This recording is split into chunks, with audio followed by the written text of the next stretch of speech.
വിദേശ വാർത്തകൾക്കായി BK സുഹൈലാണ് ചേരുന്നത്.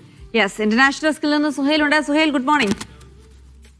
ഏറ്റവും പ്രധാനപ്പെട്ട കാര്യം അറിയേണ്ടത്, ന്യൂയോർക്ക് മേയർ തെരഞ്ഞെടുപ്പുമായി ബന്ധപ്പെട്ട നിരവധി വിവാദങ്ങളൊക്കെ ഉണ്ടായി നിൽക്കുന്ന ഒരു സാഹചര്യം കൂടിയുണ്ട്. അതുമായി ബന്ധപ്പെട്ട് എന്തൊക്കെ നടക്കുന്നു എന്നറിയണം. പിന്നെ ഗസയിൽ എന്ത് സംഭവിക്കുന്നു, സുഡാനിൽ എന്ത് സംഭവിക്കുന്നു, അങ്ങനെ ഒരുപാട് വിദേശ വാർത്തകൾ അറിയാനുള്ള ആകാംക്ഷ കൂടിയുണ്ട്. എന്തൊക്കെയാണ് ഇന്നത്തെ പ്രധാനപ്പെട്ട വാർത്തകൾ?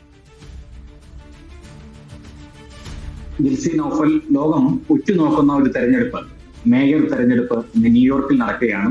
ന്യൂയോർക്ക് എന്ന് പറയുന്നത് അല്ലെങ്കിൽ തന്നെ പ്രധാനപ്പെട്ട നഗരം എന്നുള്ള നിലയിൽ ഏറെ ശ്രദ്ധേയമാണ്. അതോടൊപ്പം ഇത്തവണത്തെ തെരഞ്ഞെടുപ്പ് ഏറെ ആളുകൾ ശ്രദ്ധിക്കാനുള്ള ഒരു കാരണം, ഒരുപക്ഷെ തെരഞ്ഞെടുപ്പ് ചിത്രത്തിൽ വ്യത്യസ്തനായ സൊഹ്റാൻ മംദാനി അദ്ദേഹം മേയറായി തെരഞ്ഞെടുക്കപ്പെടാനുള്ള സാധ്യതയുണ്ട് എന്നുള്ളത് കൊണ്ടാണ്.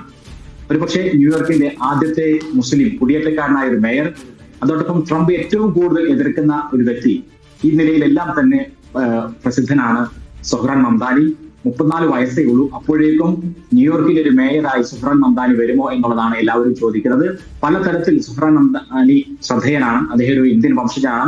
നമുക്ക് എല്ലാവർക്കും അറിയാവുന്ന പ്രമുഖ സിനിമ സംവിധായിക മീര നായരുടെ മകനാണ്. ഉഗാണ്ടയിലാണ് ജനിച്ചത്. ഉഗാണ്ടയിൽ നിന്നുള്ള പിതാവാണ്. ഏതായിരുന്നാലും ആൻഡ്രൂ ക്യൂമോ എന്ന് പറയുന്ന US രാഷ്ട്രീയത്തിലെ അധികായനായ വ്യക്തിയെ തോൽപ്പിച്ചുകൊണ്ടാണ് പ്രൈമറിയിൽ അദ്ദേഹം മുന്നോട്ട് വന്നത്. ഇപ്പോൾ ഏതായിരുന്നാലും 2ാം സ്ഥാനത്ത് നിൽക്കുന്നത് ആൻഡ്രൂ ക്യൂമോയാണ് എന്ന പ്രത്യേകത കൂടിയുണ്ട്. പക്ഷെ ട്രംപ് പറയുന്നത് ഒരർത്ഥത്തിലും ഈ സൊഹ്റാൻ മംദാനി അവിടെ വിജയിക്കരുത് എന്നുള്ളതാണ്. അതിനുവേണ്ടി എല്ലാ കരുക്കൾ നീക്കങ്ങളും ഈ ട്രംപ് നടത്തിക്കഴിഞ്ഞു. ലോകത്തിലെ ഏറ്റവും പ്രമുഖരായ ശതകോടീശ്വരന്മാർ ഈ മംദാനിയുടെ വിജയം തടയാൻ വേണ്ടിയിട്ടുള്ള ശ്രമങ്ങൾ നടത്തി. ഏതായിരുന്നാലും ഏറ്റവും പ്രധാനം, മംദാനി ഫലസ്തീൻ അനുകൂലിയാണ്, ഇസ്രായേൽ വിരോധിയാണ് എന്നുള്ളതാണ്. ജൂതന്മാർക്ക് ഏറ്റവും കൂടുതൽ സ്വാധീനമുള്ള ഒരു നഗരം കൂടിയാണ് ന്യൂയോർക്ക്.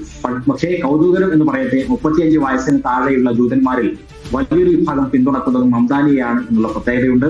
താൻ തെരഞ്ഞെടുക്കപ്പെട്ടു കഴിഞ്ഞാൽ ഒരു പക്ഷേ ഈ നെതന്യാഹു ന്യൂയോർക്ക് സിറ്റിയിൽ ഇറങ്ങിയാൽ അദ്ദേഹത്തെ അറസ്റ്റ് ചെയ്യും എന്നുവരെ പറയാൻ ധൈര്യം കാണിച്ച വ്യക്തിയാണ് മംദാനി. കുളാർത്ഥത്തിലെല്ലാം തന്നെ ഏറെ പ്രസിദ്ധനായ, അതേപോലെ തന്നെ ലോകം ഉറ്റുനോക്കുന്ന ഒരു തെരഞ്ഞെടുപ്പ് അത് ന്യൂയോർക്കിൽ നടക്കുകയാണ്. ഇന്ന് നടക്കുകയാണ്. 24 മണിക്കൂറിനകം അതിന്റെ ഫലം പുറത്തു വരാൻ കൂടിയിരിക്കുകയാണ്. രണ്ടാമത്തെ വാർത്ത അത് ഗസയുമായി ബന്ധപ്പെട്ടുകൊണ്ടുള്ളതാണ്. ഗസയിൽ ഒരു ഭാഗത്ത് ആക്രമണം നടക്കുന്നു, അതേപോലെ തന്നെ മൃതദേഹങ്ങളുടെ കൈമാറ്റം നടക്കുന്നു. പക്ഷേ ഏറ്റവും പുതിയ വാർത്ത എന്ന് പറയുന്നത് UN സെക്യൂരിറ്റി കൗൺസിലിൽ US അവതരിപ്പിക്കാൻ പോകുന്ന ഒരു കരട് പ്രമേയത്തിന്റെ വിശദാംശങ്ങൾ പുറത്തു വന്നിരിക്കുന്നു എന്നുള്ളതാണ്. ആ പ്രമേയം പറയുന്നത് US നേതൃത്വത്തിൽ ഒരു ഭരണം അവിടെ സ്ഥാപിക്കുക എന്നുള്ളതാണ്. അവിടെ നമുക്കറിയാം ഇന്റർനാഷണൽ സ്റ്റെബിലൈസേഷൻ ഫോഴ്സ് എന്ന പേരുടെ ISF സംഘത്തെ, ഒരു പട്ടാളത്തെ അങ്ങോട്ട് നിയോഗിക്കുന്നുണ്ട്. അതിന്റെ അടക്കമുള്ള ചുമതലയുടെ നേതൃസ്ഥാനത്ത് അമേരിക്ക ഉണ്ടാകും എന്നാണ് പറയുന്നത്. അതേപോലെ തന്നെ US നേതൃത്വത്തിൽ US പങ്കാളി രാജ്യങ്ങളുമായി കൂട്ടുചേർന്നുകൊണ്ടുള്ള ഒരു ഫലക്രമം കൂടി ഉണ്ടാകും എന്ന് പറയുന്നു. ബോർഡ് ഓഫ് പീസ് എന്ന് പറയുന്ന ട്രംപ് പേരിട്ടിട്ടുള്ള ആ ഭരണകൂടത്തിന്റെ നേതൃസ്ഥാനത്തിരിക്കുക അമേരിക്കയും ഇസ്രായേലും നിർദ്ദേശിക്കുന്ന ആളുകളായിരിക്കും. ഒരു ഭാഗത്ത് ഈജിപ്തിനെയും കൂടി ചേർക്കുന്നുണ്ട്. ഈജിപ്തും ഇസ്രായേലും അമേരിക്കയും തീരുമാനിക്കുന്ന ഒരു സംവിധാനമായിരിക്കും അവിടെ ഉണ്ടാവുക എന്നാണ് ഈ ഒരു ഡ്രാഫ്റ്റ് പറയുന്നത്. അത് UN സെക്യൂരിറ്റി കൗൺസിൽ അടുത്ത ദിവസങ്ങളിൽ തന്നെ വോട്ടിനിടാൻ കൂടി പോവുകയാണ്. ഇനി മൂന്നാമത്തെ ഒരു വാർത്ത, നമുക്കറിയാം സുഡാൻ തന്നെയാണ് കഴിഞ്ഞ ആഴ്ചയിലെല്ലാം ഏറ്റവും കൂടുതൽ ആളുകൾ ശ്രദ്ധിച്ച ഒരു വാർത്ത എന്ന് പറയുന്നത്. അവിടെ ഇപ്പോൾ അൽഫാഷിർ എന്ന് പറയുന്ന നഗരത്തിലായിരുന്നു വലിയ പ്രതിസന്ധിയും കൂട്ടക്കൊലകളും അരങ്ങേറിയിരുന്നതെങ്കിൽ 2000-ഓളം പേർ കൊല്ലപ്പെട്ടതെങ്കിൽ ഇപ്പോൾ അത് അൽ ഉബൈദിലേക്ക് കടക്കുകയാണ്. ഇന്നത്തെ ഏറ്റവും പുതിയ വാർത്ത എന്ന് പറയുന്നത് അൽ ഉബൈദ് എന്ന് പറയുന്ന നഗരം, ആ നഗരത്തിലെ 40 പേർ കൊല്ലപ്പെട്ട് കഴിഞ്ഞു ഒരു RSF ഡ്രോൺ ആക്രമണത്തിൽ എന്നുള്ളതാണ്. ഒരു മൃതദേഹ സംസ്കാര ചടങ്ങായിരുന്നു അവിടെ നടന്നത്. ആ സംസ്കാര ചടങ്ങിൽ പങ്കെടുത്ത വലിയ കൂട്ടത്തിനിടയിലേക്ക് ഒരു ഡ്രോൺ ആക്രമണം RSF നടത്തുന്നു, റാപ്പിഡ് സപ്പോർട്ട് ഫോഴ്സ് നടത്തുന്നു.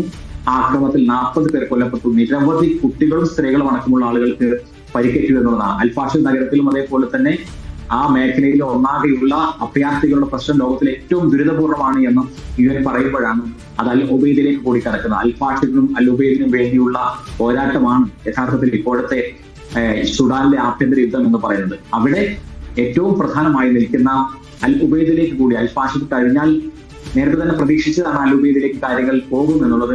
അതിനൊരു സൂചന വന്നിരിക്കുന്നു. ഇനി അൽ ഉബൈദിലും വലിയ കൂട്ടക്കൊലകൾ അരങ്ങേറുമോ, ആ ഭരണം ആർക്ക് പിടിക്കാൻ കഴിയും എന്നതടക്കമുള്ള പ്രശ്നങ്ങളുണ്ട്.